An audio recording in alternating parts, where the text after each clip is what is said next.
اس مقام پہ کیا ہو سکتا ہے پھر؟ فاتح نے ہلکے سے شانے اچکائے۔ کوئی آپ کے لیے اہم بن سکتا ہے، اس کی حفاظت اور خوشی اہم بن سکتی ہے، اس کی فکر کرنا ترجیح ہوتا ہے۔ ایک اچھی دوستی بس، اس سے زیادہ نہیں۔ سر، وہ کھلے دل سے مسکرائے۔ تو محبت اس کے علاوہ ہوتی ہی کیا ہے؟ وہ چند لمحے کچھ بول نہ سکا، اسے اس جواب کی توقع نہیں تھی۔ میرے نزدیک محبت کا شکار آدمی وہ ہوتا ہے کارمن، جو اندھا دھند کسی کے پیچھے بھاگ رہا ہو، بے چین ہو، باقی ساری دنیا سے غافل، صرف ایک انسان کا اصول اس کا مقصد ہو۔ وہ جنون ہوتا ہے سر، اور جنون کا شکار لوگ محبوب کے اصول کے لیے ہر حد پار کر لینے کو محبت سمجھتے ہیں۔ اور محبت کیا یہی نہیں ہوتی؟ نہیں سر، محبت ایسی نہیں ہوتی۔ وہ تو انسان کو بدل دیتی ہے، اسے نرم بناتی ہے، اسے دوسرے انسانوں کی قدر کرنا سکھاتی ہے۔ انسان کو اچانک سے دنیا کی ہر شے میں خوبصورتی دکھائی دینے لگتی ہے، پھولوں کے رنگوں میں، بادلوں کی نرمی میں۔ تب احساس ہوتا ہے کہ خدا نے سب کچھ کتنی محبت سے بنایا ہے۔ اور وہ دلچسپی سے چینی لڑکی کے تاثرات دیکھ رہا تھا۔ وہ سامنے کھڑی مسکرا کے بتا رہی تھی، اور وہ محبت میں گرفتار دوسرے انسانوں کو پہچاننے لگتا ہے اور ان کے لیے خوش ہوتا ہے، اور وہ ہر حد پار کرنا سیکھ جاتا ہے، لیکن کسی کو پانے کے لیے نہیں، بلکہ دوسرے کو آرام دینے کے لیے، اس کو خوش اور محفوظ رکھنے کے لیے۔ محبت خود غرض نہیں ہوتی، آبسیشن خود غرض ہوتا ہے۔ جنونی کو اپنے محبوب کی توجہ چاہیے ہوتی ہے ہر وقت۔ محبت تو کیئرنگ ہوتی ہے، صرف دوسرے کی فکر کرنے والی، دوسرے کے لیے زندگی کو آسان بنانے والی۔ فاتح نے مسکرا کے اسے دیکھتے ہوئے کافی کا کپ اٹھایا۔ گرل، یو آر ان لو، اس نے جیسے فیصلہ سنایا تھا۔ کارمن نے مسکرا کے ٹرے اٹھائی۔ میں نے کہا نا، صرف محبت میں گرفتار شخص ہی کسی دوسرے محبت کرنے والے کو پہچان سکتا ہے۔ اور واپس مڑ گئی۔ فاتح کی مسکراہٹ مدھم پڑی۔ ایک دم ساری فضا اداس ہو گئی تھی۔ اس نے فون اٹھایا اور کارمن سے کہا کہ وہ ڈاکٹر دین کا نمبر ملا ہے۔ دین؟ رابطہ ملنے پہ وہ قدر سپاٹ انداز میں کہنے لگا، آئی ایم سوری، مگر میں کسی سائنسی تجربے کا شکار نہیں ہونا چاہتا۔ مگر تم نے کہا تھا کہ تم اس رات کو یاد کرنا چاہتے ہو۔ اس سے کچھ نہیں بدلے گا، شاید چیزیں مزید خراب ہو جائیں۔ اس رات کو بھول جانے میں ہی عافیت ہے۔ اس رات عرصے بعد اس نے عجیب سا خواب دیکھا۔ وہ پولیس اسٹیشن سے نکلتا ہے، اس نے گردن میں کوئی بھاری لاکٹ پہن رکھا ہے، اس سے ایک سنہری پنکھ نکل کے اس کو راستہ دکھاتا اڑتا جا رہا ہے۔ وہ اس کے تعاقب میں قدم اٹھا رہا ہے۔ منظر دھندلا ہے، مگر ایک چیز واضح ہے، اس نے ایک شناسا گلی کا موڑ مڑا ہے۔ یہ گلی جلال مسجد کے دائیں جانب ہے۔ نیلی اینٹوں کی دیواریں، باہر ایک ٹوٹا ہوا گملہ۔ وہ ایک گھر کے دروازے تک جاتا ہے، وہاں سنہری پنکھ ڈور میٹ پہ گر جاتا ہے۔ وہ نظریں اٹھا کے گھر کا نمبر دیکھتا ہے۔ دھندلی بصارت کے باوجود اسے آدھا نمبر نظر آ جاتا ہے۔ وہ چونک کے اٹھا تھا، کمرے میں اندھیرا تھا۔ اس نے ہاتھ مار کے سائڈ لیمپ جلایا تو مدھم سی روشنی پھیل گئی۔ اسرا کروٹ لیے سو رہی تھی۔ فاتح اٹھ کے بیٹھا اور اپنی پیشانی چھوئی۔ اسے پسینہ آ رہا تھا، دل بری طرح دھڑک رہا تھا۔ یہ پہلی دفعہ تھا کہ اس رات کی کوئی ایسی یادداشت اس کے ذہن سے ٹکرائی تھی جس کا حقیقت سے تعلق لگتا تھا۔ باقی سب تو عجیب سے خواب تھے، جنگل میں تالیہ کے ساتھ، کبھی قید خانے میں زخمی حالت میں موجود ہونا، مگر یہ جگہ، یہ گلی وہ پہچانتا تھا۔ اگر وان فاتح اس رات کہیں گیا تھا تو وہ یہ گھر تھا۔ کسی معمول کی طرح وہ اٹھا اور بتی جلائی۔ جب تک اسرا کی آنکھ کھلی وہ تیار کھڑا، بیگ میں کپڑے ڈال رہا تھا۔ وہ ہڑبڑا کے اٹھ بیٹھی۔ تم اس وقت کہاں جا رہے ہو؟ ملاقہ۔ وہ سر جھکائے اب والیٹ میں اپنے کریڈٹ کارڈز جوڑ رہا تھا۔ اسرا نے تعجب سے اسے دیکھا۔ ایک دم وہاں جانے کی کیا ضرورت پڑ گئی؟ ضروری کام ہے۔ وہ تھکا ہوا بھی لگتا تھا، جیسے کچی نیند سے جاگا، بار بار گردن کو دائیں بائیں اسٹریچ کرتا تھا۔ اسرا اٹھ بیٹھی اور چپتی نظروں سے اسے دیکھا۔ وہاں تالیہ ہے کیا؟ فاتح کے بیگ کی زپ چڑھاتے ہاتھ رکے، چہرہ اٹھا کے اسے دیکھا۔ اگر ہے بھی تو؟ اسے جیسے یہ بات ناگوار گزری تھی۔ تم کب تک اس کے پیچھے بھاگتے رہو گے؟ فاتح سیدھا کھڑا ہوا اور گہری سانس لی، جیسے غصہ آیا ہو مگر ضبط کر گیا۔ اسرا، میری زندگی تالیہ کے گرد نہیں گھومتی، میں اسے ہٹ کے اپنے کام کے لیے بھی کہیں جا سکتا ہوں۔ اپنے دل سے پوچھو، اس کام کا تعلق بھی کہیں نہ کہیں تالیہ سے جڑا ہوگا؟ اس کی فاتح پہ جمی آنکھوں میں گلابی نمی تیرنے لگی۔ ہمیں کیا ہو گیا فاتح؟ ہمارے گھر کو کس کی نظر لگ گئی ہے؟ وہ چند لمحے وہیں کھڑا اسے دیکھتا رہا، پھر کندھے ذرا سے اچکائے۔ ہم ویسے ہی ہیں جیسے اتنے سالوں سے تھے، کیا بدلا ہے؟ ہاں، اور اتنے سالوں سے ہم ایک مردہ زندگی ہی گزار رہے ہیں۔ میں جاؤں؟ وہ ذہنی طور پہ کہیں اور الجھا تھا۔ بیگ اٹھائے بولا تو وہ بستر سے اتری اور ایک دم اس کے سامنے آ کھڑی ہوئی۔ مجھے معلوم ہے تم اسے ڈھونڈنے جا رہے ہو، تم کب تک اس کے پیچھے جاتے رہو گے فاتح؟ میں اپنے کام سے جا رہا ہوں اسرا، اب کہ اس نے تحمل سے کہا تھا، مگر اسرا کی اس پہ جمی آنکھیں گیلی ہو رہی تھی۔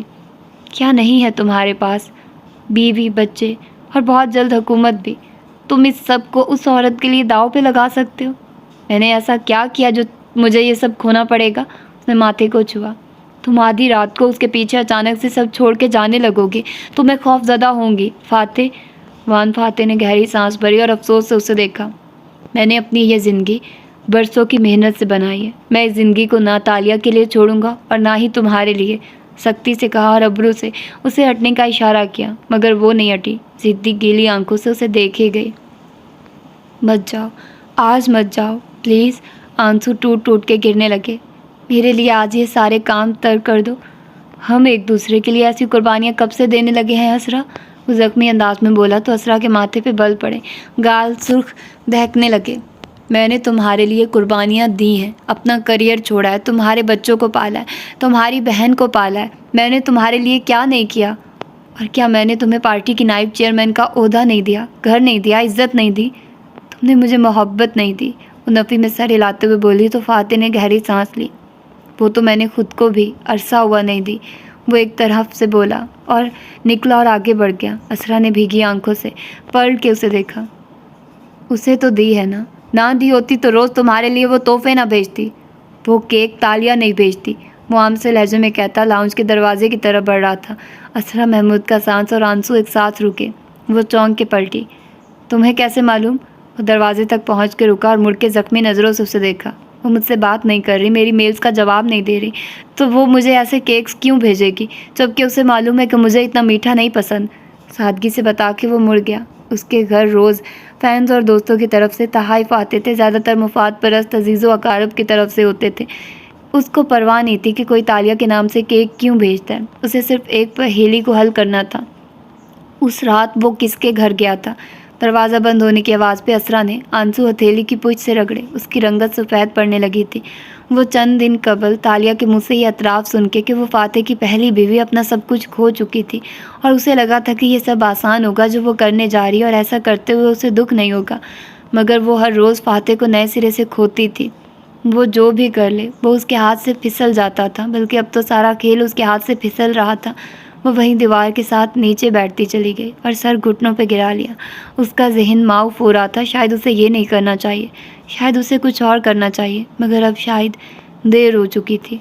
ملاقہ ویسا ہی تھا جیسا وہ چھوڑ کے گیا تھا، وہیں سمندر کی وجہ سے فضا کا نم ہونا، وہیں چائے خانوں کی خوشبو، وہیں بازاروں کا شور۔ وہ تنہا ڈرائیو کرتے ہوئے یہاں آیا تھا، سیدھا اپنے گھر نہیں گیا۔ اس کا رخ اس مسجد کی طرف تھا جو اس نے اس خواب میں دیکھی تھی۔ آگے کا راستہ آسان تھا، وہ ان گلیوں سے شناسا تھا، اس شہر میں اس کا بچپن گزرا تھا۔ یہاں قریب ایک دکان تھی جہاں وہ بہت آیا کرتا تھا۔ کار ایک جگہ روک کے فاتح باہر نکلا تو عام دنوں سے مختلف نظر آتا تھا۔ سیاہ پینٹ پہ سیاہ جیکٹ پہنے، اس کے بال ماتھے پہ بکھرے تھے اور متلاشی نظریں اطراف کا جائزہ لے رہی تھی۔ اندھیری سڑک کو پولس کی روشنی نے منور کر رکھا تھا، ٹھنڈی ہوا چل رہی تھی۔ وہ آگے قدم اٹھانے لگا۔